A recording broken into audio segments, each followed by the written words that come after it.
জিন্দাবাদ জিন্দাবাদ জিন্দাবাদ হরিহরপাড়া ব্লক কংগ্রেস ছাত্র পরিষদ আশীর্বাদ বিশ্বাস জিন্দাবাদ জিন্দাবাদ জিন্দাবাদ। নতুন বছরের শুরুতেই পথে কংগ্রেস।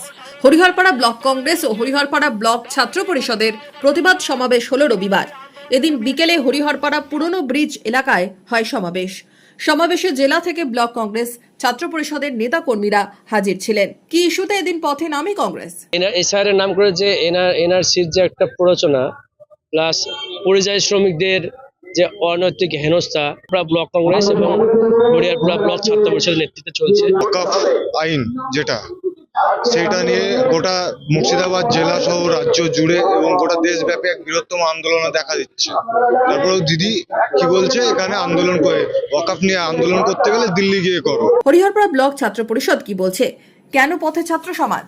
আজকে আমরা এই প্রতিবাদের মাধ্যমে এটা প্রমাণ করতে চাই যে হরিহরপাড়ার মাটিতে কংগ্রেস চেপে যায়নি, হরিহরপাড়ার মাটিতে কংগ্রেসকে থামিয়ে দেওয়া যায়নি। আমরা আগামী দিনে আরো উভরিয়ে আসবো, আরো নিখরিয়ে আসবো। হরিহরপাড়া ব্লক কংগ্রেসের দাবি, এদিন সমাবেশ মঞ্চ থেকে প্রায় 200 জনকে শীতবস্ত্র তুলে দেওয়া হয়। হরিহরপাড়া থেকে মামুনুল ইসলামের report, Madhyabanga news. Manmohini health care, স্বাস্থ্য সেবায় অটুট শ্রেষ্ঠত্বের শিরোপা। জেলায় প্রথম robotic knee replacement, cardiology with cath lab, neurosurgery, specialised trauma unit থেকে স্মাইল ট্রেন, একগুচ্ছ পরিষেবায় নিয়োজিত। Manmohini health care, quality care with personal touch, Baharampur শিল্প তালুক।